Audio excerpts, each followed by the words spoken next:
എന്താ കല്യാണമേ കടയിലൊന്നും ഇല്ലയോ? എനിക്ക് ഗ്യാസ് ഇല്ല മോനെ. ഗ്യാസ് തീർന്നോ? ഒന്നുമില്ല മക്കളെ ഗ്യാസ്.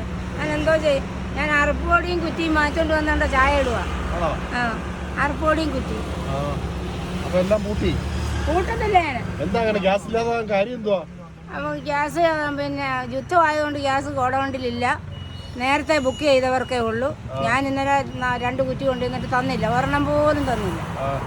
അതുകൊണ്ട് ഞാൻ പിന്നെ അറുപ്പൊടി നിറയ്ക്കുന്ന പാത്രവും മാറ്റിക്കൊണ്ട് വന്ന് ഇന്നിപ്പോൾ ഞാൻ അറുപ്പൊടി നിറച്ച് അതിനകത്ത് ചായ ഇട്ട് ജനങ്ങൾക്ക് കൊടുക്കാം. വന്ന് ചോദിക്കുന്നവർക്ക് ഒരു ചായ അങ്ങനെ കൊടുക്കും. കച്ചവടം നടക്കുന്നേ ഇല്ല മോനെ. അത്താഴപ്പട്ടിണിയായി. മോനൊന്ന് സഹായിക്കും മോനെ. എങ്ങനെ സഹായിക്കാനാ? ഗ്യാസ് എനിക്ക് എവിടുന്നെങ്കിലും ഒരു കുറ്റി വാങ്ങിച്ചാൽ ഞാൻ എവിടുന്ന് ഒപ്പിക്കാനാ? കൊച്ചു കുറ്റിയായാലും മതിയായിരുന്നു. അവർ ചോദിക്കുന്ന പൈസ കൊടുക്കാൻ എന്നാലെങ്കിലും വേണ്ടി.